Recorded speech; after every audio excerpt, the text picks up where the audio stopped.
Welcome to another edition of the Postgame Wrap. I'm Jarret Johnson, and the Red Raiders fell in the quarterfinals of the Big 12 tournament to Texas, and in heartbreaking fashion, 67-66. You know, the Red Raiders, they did a lot of really good things tonight against Texas, a very talented team, ranked number 13 in the country. A team that Tech swept in the regular season and had defeated 7 of the previous 8 times they had faced off. But Tech, let me start off with the good things. Tech, they had a great start.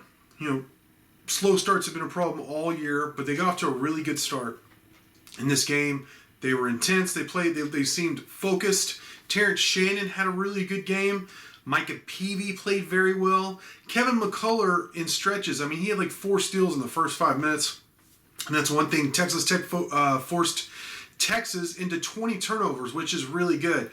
The Red Raiders also got to the free throw line 20 times, which is pretty good. But here's where really Tech gave the game away. While they got off to great starts in both the first half and the second half, they were held scoreless in the last 4 minutes of each of the halves. All right. Actually, Texas went on either 12 or 14-0 run to end the first half. After Tech had a pretty big lead, had a 10-point lead. And then the Red Raiders were up by 5 late. And Texas went on a 6-0 run in the final minute and a half. So, and that's what won them the game.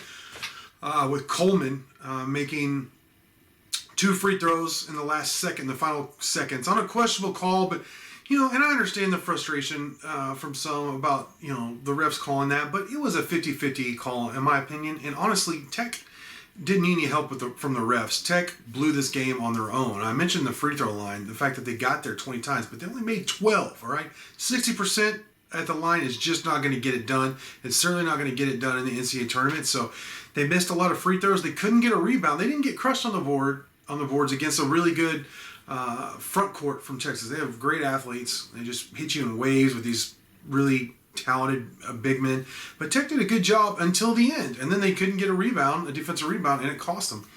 And then they missed a lot of layups. I mean, McCullough, who had a good game overall, missed some layups where they basically were wide open layups at the end of the game. And then a couple of Tech's biggest players or best players, in Mac McClung and Kyler Edwards, had really off nights. McClung was so bad that Beard benched him to start the second half. Now, he scored some, played better in the second half, but at one point he was 0 for 4 with 4 turnovers in the first half. I like McClung. He's a good player. He had a terrible game tonight. Kyler Edwards, at one point, I don't know, he was like 1 for 6 or 1 for 7. He made a 3, made a couple free throws, but there was at least more than twice, actually, that he completely lost Matt Coleman, who is the last Longhorn, in my opinion, you want to lose. He left some Longhorns wide open behind the arc, and it really cost Texas Tech. Again, this is a common theme. This is something Texas Tech has struggled with for most of the season. The Red Raiders allowed a team to torch them from deep. The Longhorns made 42% of their threes. They knocked down 11 threes. And that was a big part of the game. That was one of the reasons why Tech ended up losing. There's some other guys that I really like. Clarence Nadolny really showed up and had some big moments, looked really good. So did Tyreek Smith, Micah Peavy, all these kind of younger guys or support guys played very well. They continue to play at a high level for Texas Tech, so I really like that. And bottom line is, look, Big 12 tournament, I'm just not I do like conference tournaments from a fan perspective, but in terms of if you're talking about being a coach or if you care about your program, they're just not that important. I mean, if Tech this is how I always say it, if Tech were to win the Big 12 tournament but lose in the first round of the NCAA tournament, I would consider this season a failure. Now, on the other hand, they lost tonight to Texas in the quarterfinals, which was technically the second night, but Tech's first game of the tournament because they got the bye for being the 6th seed.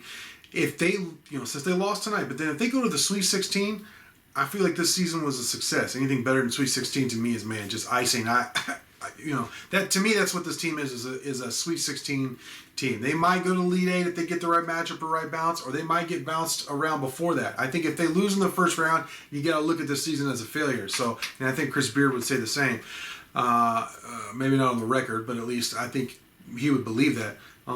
So that's where we find ourselves. I mean, So this has been a roller coaster year. A lot of these games are roller coasters of emotion, and this game was no different. It was a tough loss, but let's go on to Selection Sunday. Let's see where Texas Tech, what region they end up in, what seeding they are in, what bracket they're in, and what kind of matchups they have. Because I think Tech's going to be either a 5 or 6 seed, and it's just going to depend on the matchups, and we'll have to see. Of course, they're all going to be around the Indianapolis area, but it'll just be interesting to see what bracket they're in, what the matchups will be, and who they're going to draw in the first round. And I'm excited. The real tournament's going to start now. The Big 12 tournament, is entertaining to watch. It'll be interesting. I'll definitely watch the rest of it, but I can't wait for the NCAA tournament to get going, for Tech to dance once again. I can't believe, man. It seems like now every year Texas Tech goes to the NCAA tournament, where it used to be wide, long stretches where Tech didn't go, and if they went, you're like, how are they going to do? Sometimes they look like they didn't belong.